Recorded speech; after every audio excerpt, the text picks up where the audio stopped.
Oi pessoal, tudo bem? Hoje nós vamos falar sobre a terceira maior epidemia junto com o diabetes e obesidade, que é a esteatose hepática, né? Conhecida mais popularmente como gordura no fígado. Então aqui no Instagram eu fiz, né, um stories, fiz algumas perguntas e mais de 70% das pessoas conhecem alguém que tem esteatose hepática. Então assim, realmente é uma doença que atinge muitas pessoas devido à nossa alimentação moderna, vamos falar assim. A esteatose hepática ela pode ser detectada através de 3 exames, que é o gama-GT, TGO e TGP.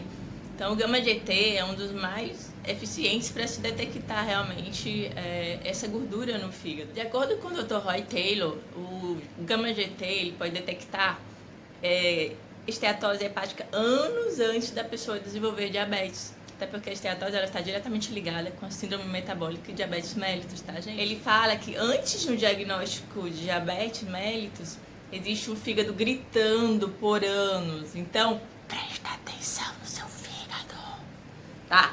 Então, preste atenção no seu fígado. A esteatose nada mais é do que esse excesso de açúcar que a gente tem na nossa alimentação ser convertido em triglicerídeo no fígado. Como é uma quantidade muito grande, o fígado não dá conta, tá?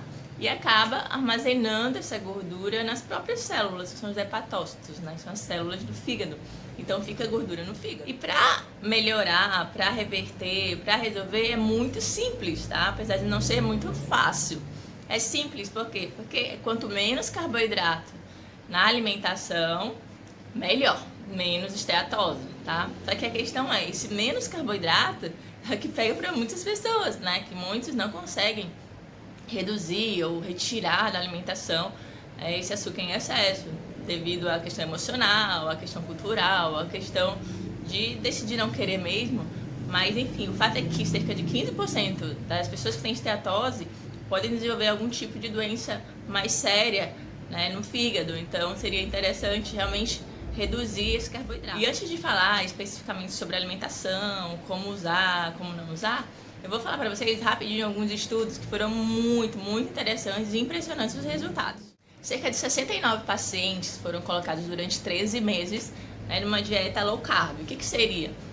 Mais vegetais, né, mais proteína, mais gorduras saudáveis e menos açúcar adicionado. A ideia era tirar o açúcar adicionado e diminuir aqueles que vêm do amido, né, como batata, como amido de milho, enfim, esses carboidratos são mais simples. Tira o adicionado, esses que são mais simples, e usa carboidratos mais complexos, né, que vêm dos vegetais em si, tá? E aí, além disso, adicionar gordura saudável, que vinha, por exemplo, da manteiga, do óleo de coco, do azeite de oliva. Então, eles modificaram um pouquinho essa alimentação. E os resultados, gente, foram impressionantes. E além disso, eles também tinham um alto nível de gama-GT, tá?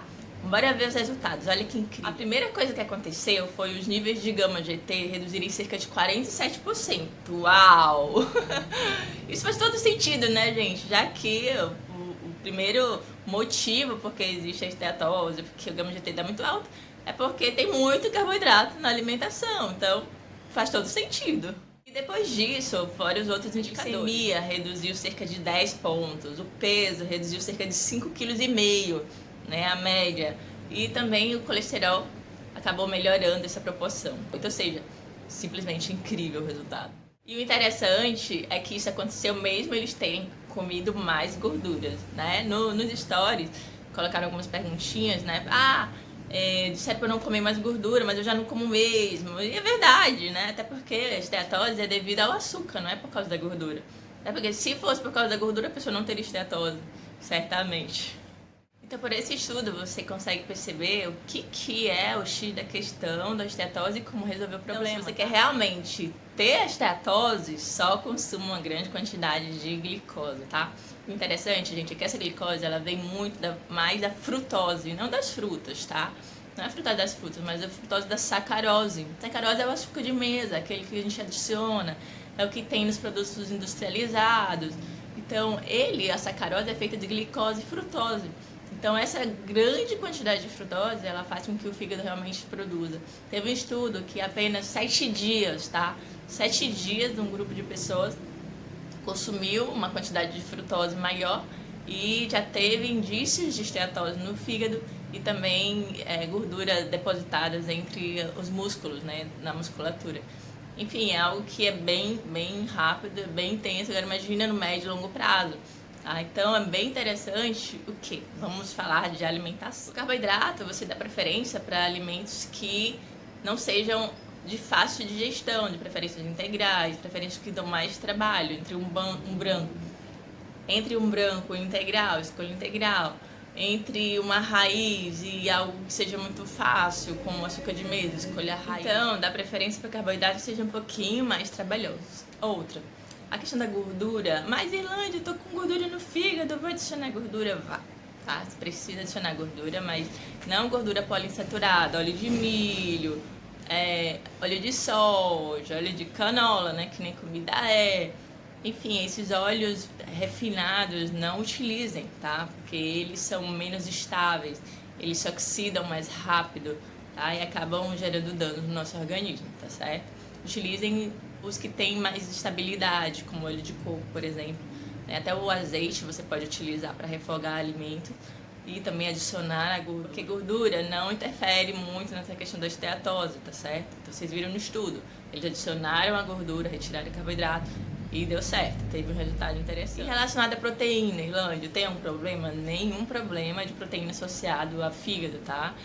Você pode aumentar o consumo de proteína para que possa compensar a redução de carboidrato, até porque se você reduz carboidrato e não come proteína, você vai ficar com fome. Fome não é uma estratégia muito interessante, tá? Que não dá pra se conseguir fazer médio e longo prazo, né? Bora combinar. Até porque são mudanças que você precisa fazer pra vida inteira, tá certo? Então, é algo que precisa ser bem pensado. Vou tirar, não vou tirar, pra ver se dá pra manter médio e longo prazo. Essa semana eu tava com uma paciente, eu até falei pra ela assim, olha, eu Irlândia, eu prefiro comer um pouquinho até os meus 110 que eu quero de direito, né, do que comer tudo agora e não poder comer uma boa parte da minha vida, já que eu quero viver muito. Então, eu prefiro 1000 vezes comer saudável e comer também o que não é saudável, uma quantidade menor, mas poder fazer isso o resto da minha vida, tá? Também não dá trabalho para as pessoas depois, né?